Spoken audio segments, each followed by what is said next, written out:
So today, we're going to dive into this short but, man, incredibly powerful piece of ancient writing. And what's amazing is that it speaks directly to some of the biggest problems we still face today. Things like division, anxiety, and that huge gap between what we say we believe and how we actually live. We're going to look at just one chapter from an ancient letter, Philippians chapter 4, and see just how relevant its advice still is. So the guy who wrote this, a man named Paul, he starts with such deep affection for the people he's writing to in Philippi. He doesn't just see them as followers, he calls them his joy and crown. You can just feel the love here. He sees this community as the prize of his life's work. They are, in his eyes, a shining example of faith. But here's the thing. This letter isn't just a bunch of praise. Even this community, as loved as it was, wasn't perfect, not by a long shot. They were facing some very real, very human problems that were threatening to tear them apart from the inside out. So let's dig into what was really going on. Right, so even with all that love Paul has for them, the letter gets real about the tensions that were bubbling just under the surface. It shows us something that's always true, right? Even the strongest communities, the ones we look up to the most, have their cracks. So, the very first piece of advice Paul gives this community under stress is to stand firm. Now, when you hear that, you might think he's saying, just dig in your heels, be stubborn. But what he actually means is something way, way deeper. Yeah, see, standing firm here has nothing to do with just gritting your teeth and using your own willpower. It's about being rooted in a foundation that's completely outside of yourself. The source material actually points out that ancient Israel kept failing because they were always relying on their own strength. So Paul's saying, look, true stability, the kind that lasts, comes from your connection to Christ, not from your own pride. And without skipping a beat, Paul immediately applies this idea to the first huge challenge this church was facing, internal division. We're talking about a conflict that was so serious he had to address it directly, even while writing from a prison cell. And he even names them, two women, Euodia and Syntyche, who had actually worked right alongside him. But what's really amazing is how he handles it. He doesn't take sides. He doesn't shame them in public. He never even says who was right or who was wrong. Instead, he just offers a clear path back to each other. And this is where things get really fascinating, right? Look at the contrast. Our world, it tries to fix conflict with power plays or by forcing people into some unhappy compromise. Paul's solution is completely different. He begs them to agree in the Lord. The whole idea is that the identity they share in Christ is infinitely more important than whatever they're disagreeing about.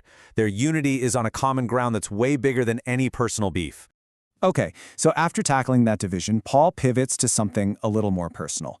An internal battle that, let's be honest, every single one of us fights: anxiety.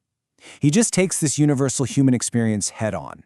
And he hits them with this almost impossible-sounding command: do not be anxious about anything. I don't know about you, but when I hear that, my first thought is, yeah, right, easier said than done. So what on earth could be the solution to a command that feels so totally out of reach? And this is absolutely crucial. Paul's not just throwing out some cheap advice. He doesn't say, just stop worrying, or try harder to be calm. He knows that's useless. Instead, he lays out a very practical, step-by-step process.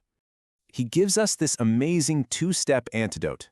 The first part is all about redirecting the energy of your worry, and the second part is about intentionally reshaping the patterns of your mind. So let's really unpack that first step. It's not about pretending your worries don't exist. No, you acknowledge them. You take those real concerns and you turn them into specific prayers. And then, and this is the key, you lace every single request with thanksgiving. Gratitude totally shifts your focus from the size of your problem to the faithfulness of God, building trust for whatever's next. And the result of doing this? Wow. It's described with this incredible military image. The promise is that the peace of God will guard your hearts and your minds. Now, that word for guard is a military term. It means to post a garrison of soldiers. The Philippians, living in a Roman colony, would have immediately pictured a fortress of armed guards keeping watch. Paul's saying that God's peace does that for your soul. But that's just part one of the antidote. The second part is an active daily discipline. It's about consciously choosing what you allow your mind to dwell on. It's about intentionally cultivating a mental space filled with things that are true and honorable and just and pure and lovely.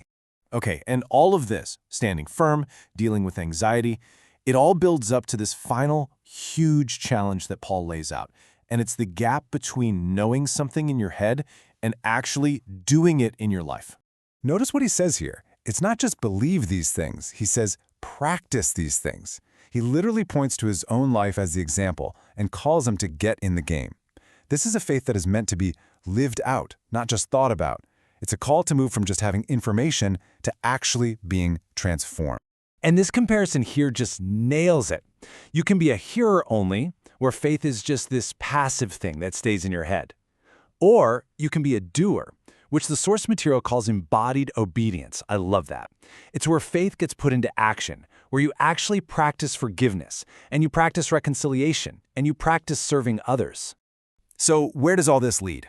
Well, it brings us to the ultimate promise, the real goal of this whole thing. All this advice, standing firm, reconciling, praying instead of worrying, and then practicing the faith, it all leads to one incredible ultimate promise. Okay, hang on, because this is the most important distinction in the whole chapter. Earlier, Paul promised the peace of God, which is a gift, right? A state of being, that garrison that guards you. But now, after this call to actually practice your faith, the promise gets even bigger. It's not just the peace of God, it's the God of peace. The goal isn't just to get a feeling, the goal is to have the actual presence of the giver himself. And that's the ultimate takeaway, right there. True, lasting peace, according to this ancient text, is not just the absence of conflict or the absence of anxiety. It is a person. It is the very presence of God with you. He himself is our peace. And that's really the question it leaves us with, isn't it? If peace isn't some feeling we have to achieve, but a person we get to welcome, how does that completely change the way we go looking for it in our lives, in our families, and in our world? Something to think about. Thanks for exploring this with me today.